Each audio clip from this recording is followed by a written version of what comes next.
everyone. My name is Shneer, and this is Talking Crime. You guys, this case today will shock you. Well, I don't know if it'll shock you in this day and age, but imagine you giving life to these beautiful children only to find out in the end that they are planning to take you out of this world. Well, basically, this is what this story about today. And a young lady by the name of Anne, born April 5th, 1959, had gave birth and life to these beautiful kids. All she wanted was a family. Unfortunately, this would kill her in the end. You guys, don't forget to like, comment, and definitely subscribe to this channel. I would love to have you over here. Join the family, watch the videos, enjoy yourself. But let's get started into this video because I know you're pretty curious. Now, Anne was raised in Poland, but eventually in her teenage years, her family would relocate to Canada. Anne had goals of starting a family, being a mother, being a wife. And eventually she meets a guy and they wind up getting married. Very quick into their marriage, they wind up having their first child named Carolyn. Now, I don't know when it started going downhill or it started showing that her husband was not wanting to be a father that quick, but he started showing less interest. Eventually, almost a year into after having Carolyn, Anne would quickly get pregnant again with her second child, Catherine. Now, eventually, this took a toll on the relationship. Her husband was not being a husband or showing fatherly duties. In fact, he would eventually divorce her. Now, I don't know if everything just was moving fast for him, but Anne and him would get a divorce, causing Anne to quickly go into depression. But she realized she still had to take care of her children regardless. Anne will also request support from their father, but he wanted nothing to do with being a father at all, causing Anne to automatically find two jobs to take care of her and her daughters. Anne would pick up a job as an x-ray technician and also a second side job, working day in and day out, and also dealing with depression. Eventually, a couple of years after her divorce, Anne would meet a young man on her job. Anne and him started getting to know each other, and Anne adored him. She loved being around him. They started dating shortly after. He would bring her flowers. He also accepted her children. So this made Anne excited even more about him. Eventually, he would move in. Anne and the children was really excited. I mean, he would do all the things that Anne wanted inside of a relationship. Anne dreamed of a family. At this point in time, Anne was head over heels. When I say eventually, he started showing his true colors. And Anne wanted to look the other way because she really wanted this family so bad. Eventually, it just got too out of hand. He was verbally and sometimes physical abusive to Anne, and she just couldn't take it no more. Anne broke it off, and eventually Anne went straight back into depression. This time, drinking heavily almost all day. The girls started getting upset and angry about it. Like they wasn't enjoying themselves being children. They was getting frustrated. They find themselves start doing daily chores around the house, like cooking and etc. Because their mother was too depressed and always drinking to even take care of the girls. To the point where eventually Anne wound up having another child, a son. And the girls would find themselves having to babysit all the time for their little brother. They was not enjoying themselves as children. And eventually, the oldest daughter, Carolyn, came up with a plan to take Anne out. They was just tired of it. But before they did, they reached out to family and friends. The first person they reached out to was their father. And just like he was when he was married to Anne, he didn't want anything to do with Anne or the children. They will also talk to Anne family members and her friends, trying to get someone to at least force her or talk her into getting help for her alcohol abuse. Eventually, Anne would lose her job. The girls were so upset to the point where Carolyn mentioned to Catherine that they're not happy and she just rather take their mother out than to put up with this type of behavior for the rest of her life. Catherine wasn't too far fetched from what Carolyn was on, so they both agreed. For a month, Carolyn and Catherine would hang out with their friends and talk about this plan. They all decided that they wanted it to be accidental, so they decided to put her in the bathtub and have her drown. But before then, they was trying to figure out how to get her into the tub. Eventually, the girls decided to give their mother Tylenol 3s. Now, they would get these Tylenol 3s from a friend that was actually helping them plan the murder. And they also talked about that Anne had life insurance too. So at this point, we don't know if they was just tired of Anne just drinking herself to death or being greedy for the money. But nevertheless, they sat down talking with their friends and they decided after murdering her, they will all go to Europe together and also with the remaining money, buy a house to live in. I mean, these girls had it all planned out and their friends was right with them. I don't know about you, baby, but if you talk about killing your mother or father or anybody at that matter, count me out because, baby, I will not do the time with you or spend the money. You're not adding me to any type of crooked stuff. But nevertheless, these friends was ride or die, baby. And they didn't care what the outcome was. They helped both girls plan to kill their mother. And unfortunately, on January 18, 2003, the day would come that both girls would set Anne up and murder her. Now, they started early around lunchtime, making Anne think that they was just chilling with their mother and hanging out. Both girls kept forcing Anne to drink alcohol. Now, you know Anne was very deep into alcohol at this time, so she was just taking them back and she was throwing them back. So eventually, one of the girls crushed up the Tylenol really good into like a powder like and put it inside of Anne's drink, passing it to Anne, and Anne swallowing it all like she turned it up in the club. It wasn't no club, but she was turning up.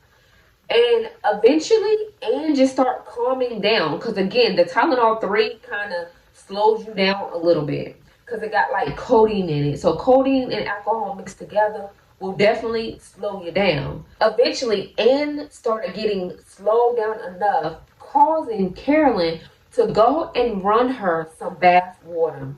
Once she ran the bath water, they both girls would call the friends and talk to their friends while their friends were literally cheering them on.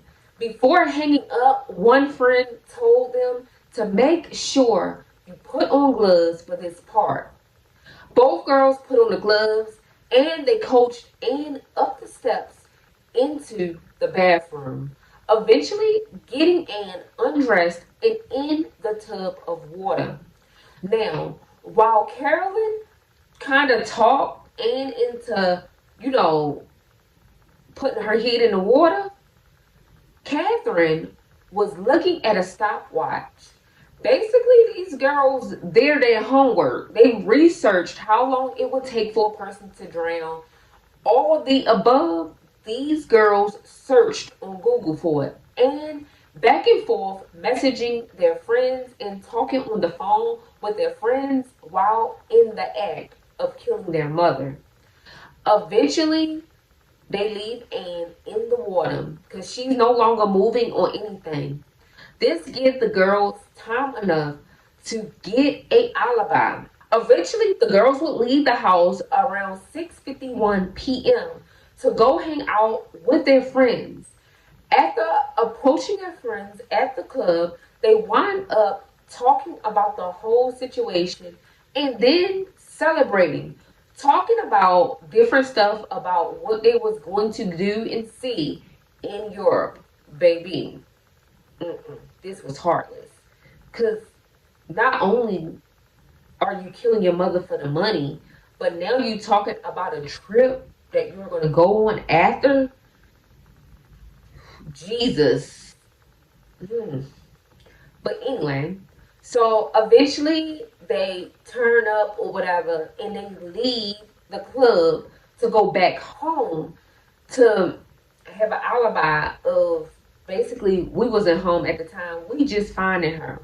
So the girls would get back home and call 911, telling 911 that they found their mother in the tub. And they think it was accidental because before they left, she was already about to get in the tub and drinking alcohol. Eventually, police and stuff got there. They did an investigation and an autopsy and ruled out Anne's death as an accidental death. Clear and free. These girls literally planned this to the T. Lord. But never, let's get back into the story. Because let's get back into the story. Now, after they ruled out Anne's death as accidental, the girls went and lived with their auntie on Anne's side.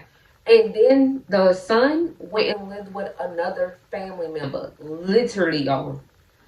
And let me tell you this. Carolyn and Catherine, if you think that that was it, let me finish. So after that, the insurance policy did get split between all three children. 67,000 of the life insurance per child. So each one of them got 67,000 apiece. Literally 11 months after Anne's death was ruled as accidental, one of the Big Mouth sisters was partying and wound up telling a friend that her mother's death definitely wasn't accidental. Eventually, this friend did not take it lightly, but sources say that both girls was already bragging anyway. They had been bragging before this particular friend went to the police and told it all. So he went into detectives, told them, and the detectives was like, I don't know. I'm not saying we don't believe you, but we need you to do something for us. So they wired old boy up and had old boy set it up where for several weeks he would pick up both girls and keep questioning like he was excited about this situation and just kept asking them questions and questions and why they doing it, how they like he was getting the 411 and both girls was like, is somebody asking you that deep all the time, every time y'all see each other? Girl, evidently y'all ain't Googled that up. But anyway, one of the girls did state when she got in the car, like, are you wired? You got video camera? Like, why you keep asking all this stuff? But nevertheless, it went over both girls' head and they was like, yap, yap, yap, yap, yap, talking. And eventually, the police had everything they needed. They wound up going in and collecting the girls' computers, phones, everything. And realized the whole time through emails and phone messages and phone calls, everything that the girls told him added up. So June 21st, 2004, both girls were rounded up and put in a detention center.